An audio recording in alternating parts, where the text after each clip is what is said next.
So the differentiator then is obviously what sets you apart, the client apart from the competition. Okay, you might have heard of USP before, unique selling proposition or unique selling point. Similar, okay? It's really the thing that sets the client apart from the rest of the competition. So why would having a differentiator make such a difference? Yeah, to get more customers, yeah? That's exactly why. So the differentiator itself is important, but actually the reason we're differentiating the business is to get more customers, clients or patients. But why will we get more customers, clients or patients with a differentiator? Yeah, I mean, the reason why a differentiator is so important is obviously it's got to be a benefit to the client, okay? But if that differentiator is adding value and no other competitor can match it, clearly people are going to be more magnetically attracted to you. Now, we're talking about the target market here, aren't we? So as long as that differentiator is aligned to the target market, it's going to be even more powerful, isn't it? So the question that every business owner should write down is that, why should people buy from us rather than the competition? And most of them will not be able to answer it because they'll do what everybody else does. Think about it. Most businesses, when they set up, let's talk about the E-myth again, the entrepreneurial myth, the technician comes out of business, comes out of an established business, sets the business up on their own, and then kind of does it like they did before, with maybe a few changes, maybe looks at what the competition are doing, but generally speaking, they kind of do what everybody else did because they don't know about this stuff. It makes complete sense, but it's the one thing people don't really get. I mean, I think on all the other core elements, I think people get it. They might not be using it, but differentiator, most don't get it. I mean, some are lucky. Or they don't have it. Or they don't have it. Yeah, they don't have it, and we'll talk about that in a second. Now, what we advise against is using best price or the cheapest price as the differentiator. That is called a recipe for disaster. Okay? That hasn't got longevity built into it. So this, you get no prizes for being the second cheapest. So, this is a really dangerous approach to creating a differentiator, and we advise against it completely. There are so many better ways of doing this. Our approach is, let's build the value, let's increase prices if we can by adding so much value, not going the other way. There's always somebody that can do it cheaper. Now, I'll tell you a really good story about that. A good friend of mine, known him for, 17, 18 years. Met him because our kids went to the same school. His grandfather started a printing company, literally in his shed. Okay. And it grew to being the largest independent printer in Europe. Okay. And John, my friend, had gone through the ranks, literally. So I think it was great-grandfather started it. His grandfather took it on, built it up. His dad, who I know well as well, built it even further. And then John came in at a difficult time a few years back as MD. But he'd been with the business all his life pretty much. And they were doing about 80, 90 million a year, 300 staff. Invested millions in machinery, a really nice business. But over the last 4 or 5 years, what's happened to print? It's gone digital, it's a commodity. And what was happening was they were literally bidding for business, even if it was existing customers. And competitors were coming in and undercutting. But undercutting at a point where it was impossible for them to make money on it. But this one particular business had been massively funded, and part of their remit was to buy business from the likes of John's company. And that's what they were doing. They were literally slashing prices to buy the market. But obviously they were doing it at considerable loss, but they could afford it because of the funding that they'd got in place. The problem was, they were trying to keep all the business, so they kept reducing all their margins, and all of a sudden, guess what happened? Just went. It's been around for, 80, 90 years? It's employing 250 people. It was a massive thing in the Leicester Mercury, and it was just one of those things. But it's all because of price. You can't compete. Now, as it happens, luckily, their financial director 10 years ago put all their assets into a holding company. So that they owned all the property, which John sold for just under 10 million. Thank you very much. And all the other units that they had, which he rents out now, and even all the machinery was owned by the holding company, which the receivers couldn't touch. So thank God the FD was a genius in that respect. If it had been 5 years ago, they wouldn't have got away with it, would they? Anyway, the purpose of that story is to just reinforce the fact that best price is a terrible way to differentiate the business.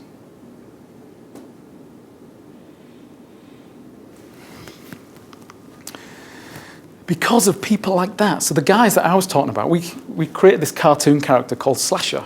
Okay, so Slasher's the competition that just slash prices, don't give a shit about margin, and they're quite happy to buy business. But they're horrible creatures, figuratively speaking. And most businesses have them. Most industries have them. It's just you've got to make sure that we're doing stuff that elevates us above that and helps us stand out, and a differentiator is one of the best ways to do that, on top of the fact that we're identifying the target market.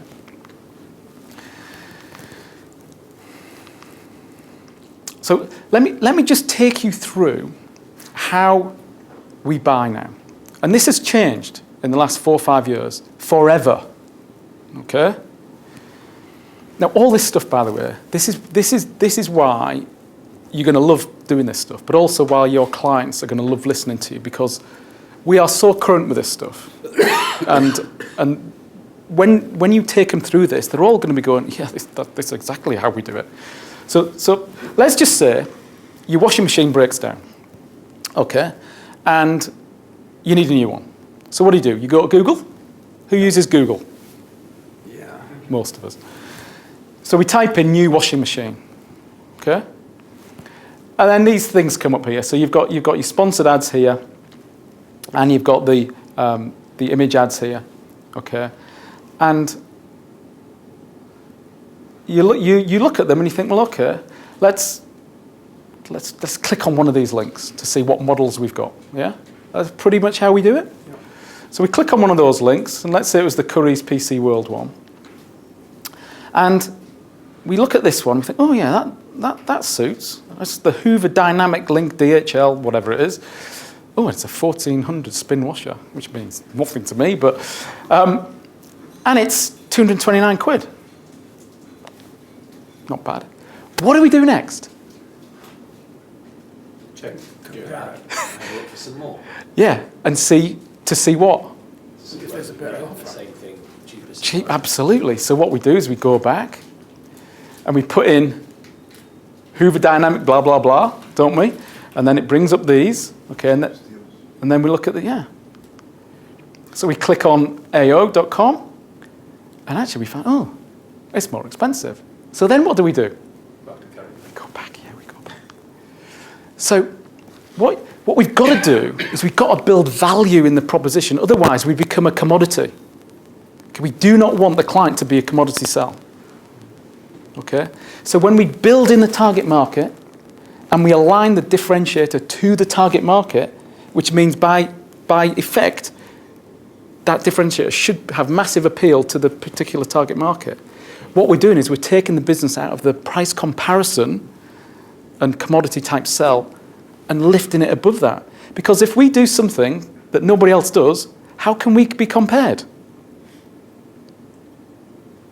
Think about it. Best example is the next day delivery from Amazon.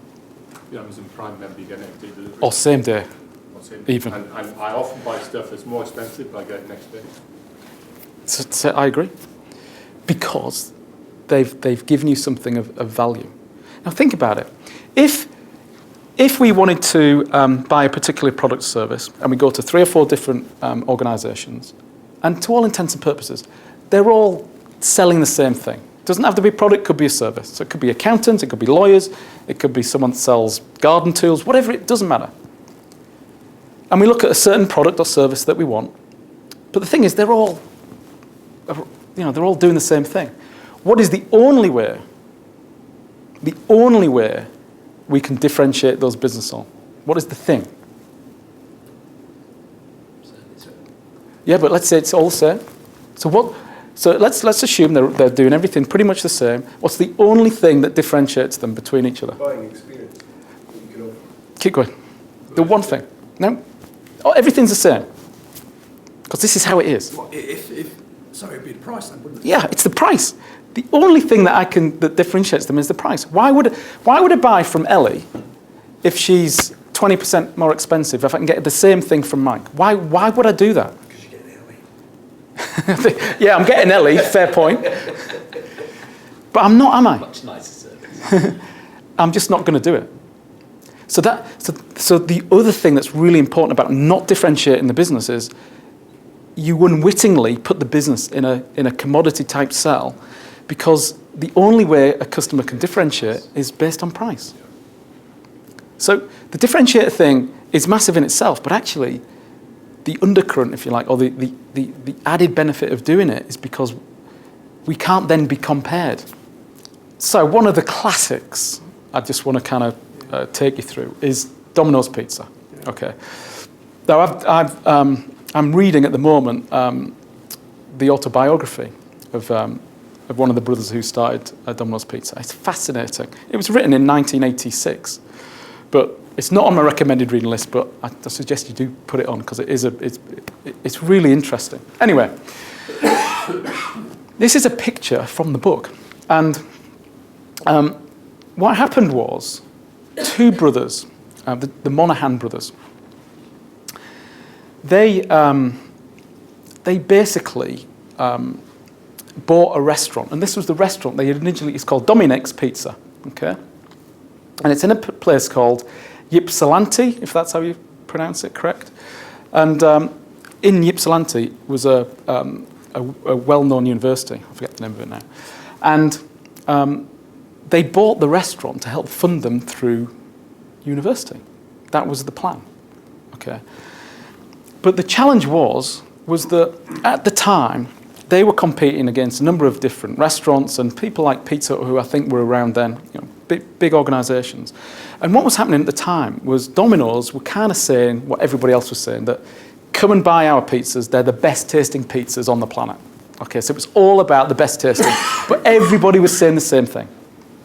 And obviously they were losing out because their restaurant was a porky little thing that nobody had heard of, really. And they bought it in distress anyway. So the guy that sold it to them, it was going out of business, which is why they got it for not a lot of money. And they really, really struggled. And see that car there?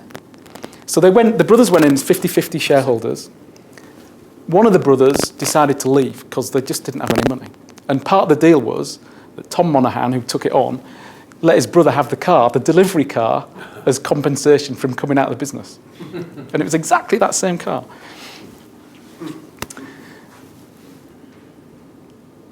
So this is what changed it.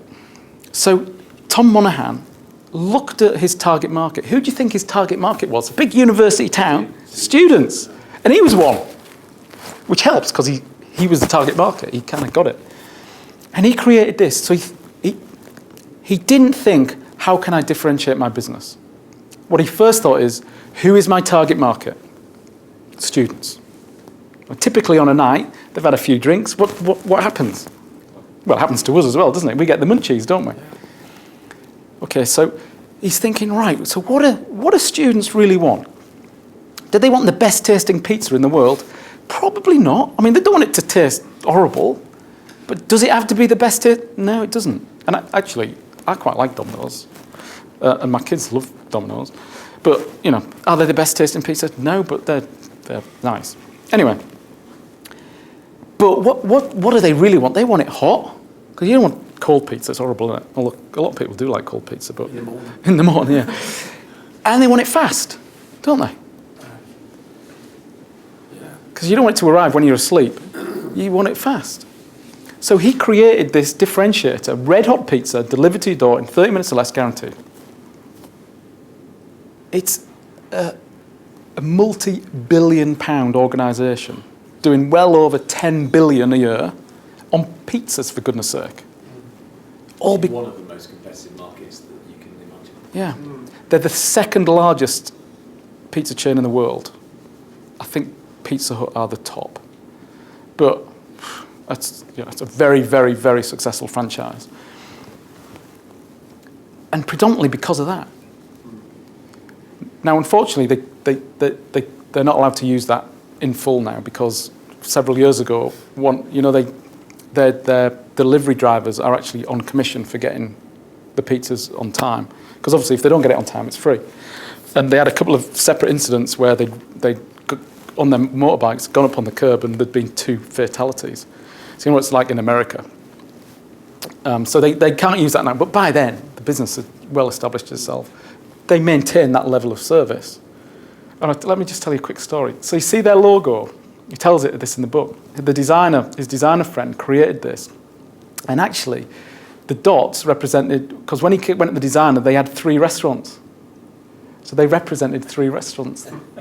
And he said, what we're going to do is we're going to add a dot every time you open a new restaurant. And obviously they got to it. He said, hang on a minute, 100,000 outlets or whatever they've got doesn't kind of work. So they stuck with 3. Anyway. FedEx, another great example of this. Okay, so Fred Smith, I think he's on your recommended reading list. His autobiography is really good. He started FedEx. And I don't know if you know this, but Fred Smith went to university and he did a logistics type degree.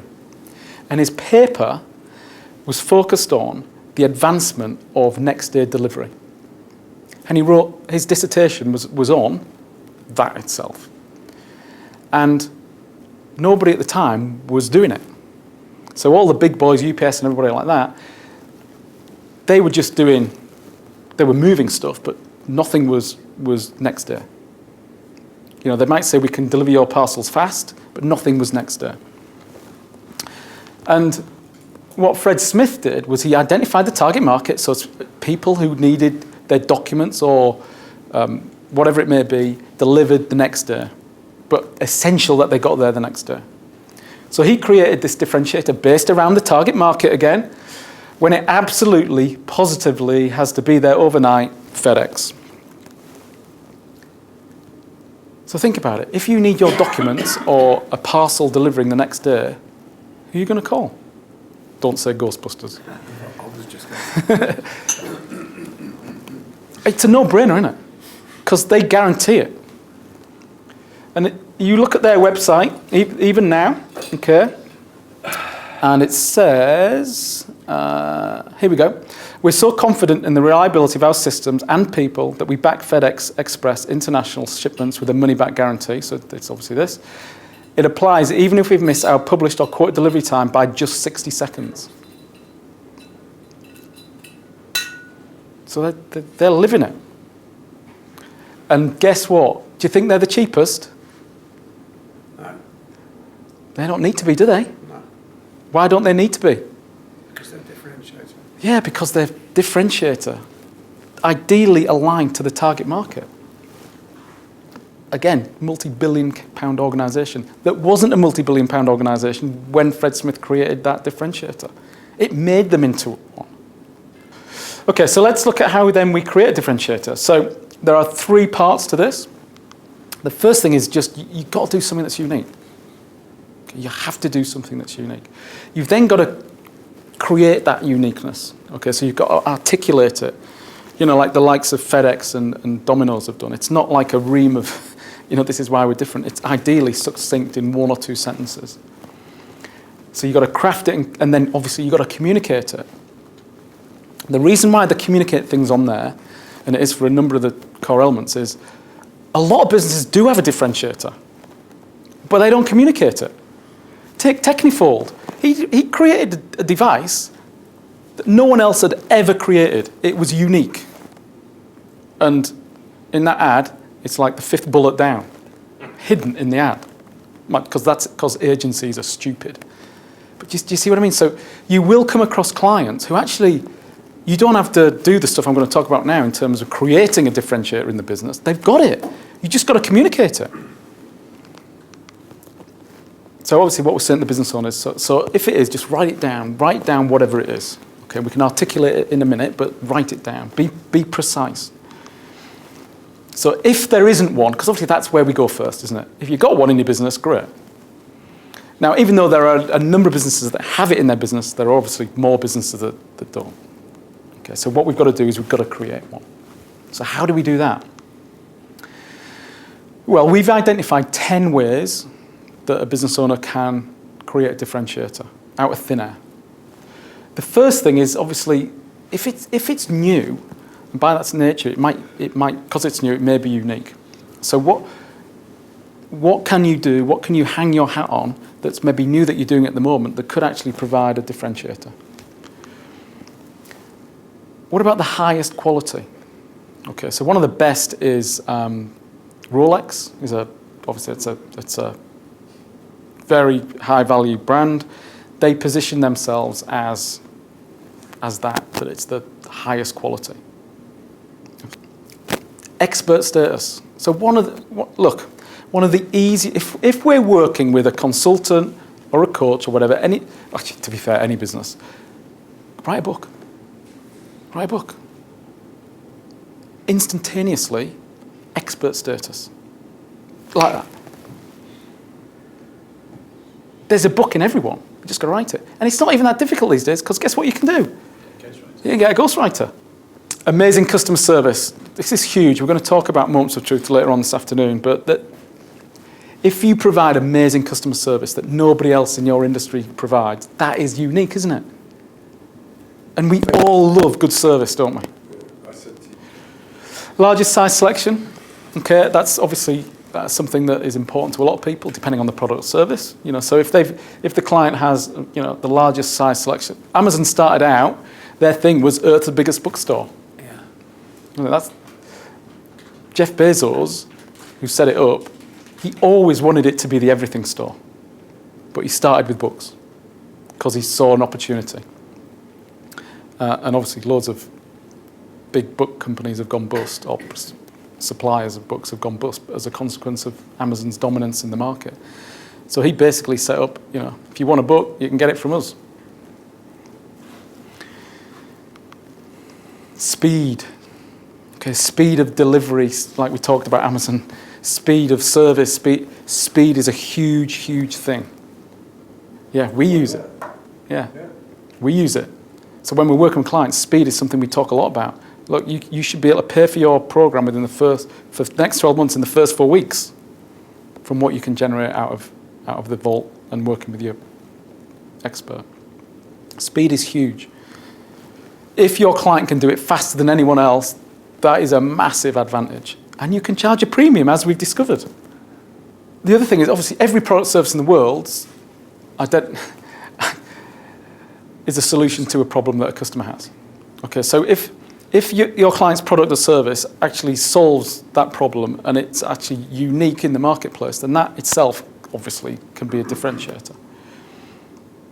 So you think of the Technifold example, the tri-creaser it's called, that product solved a major problem.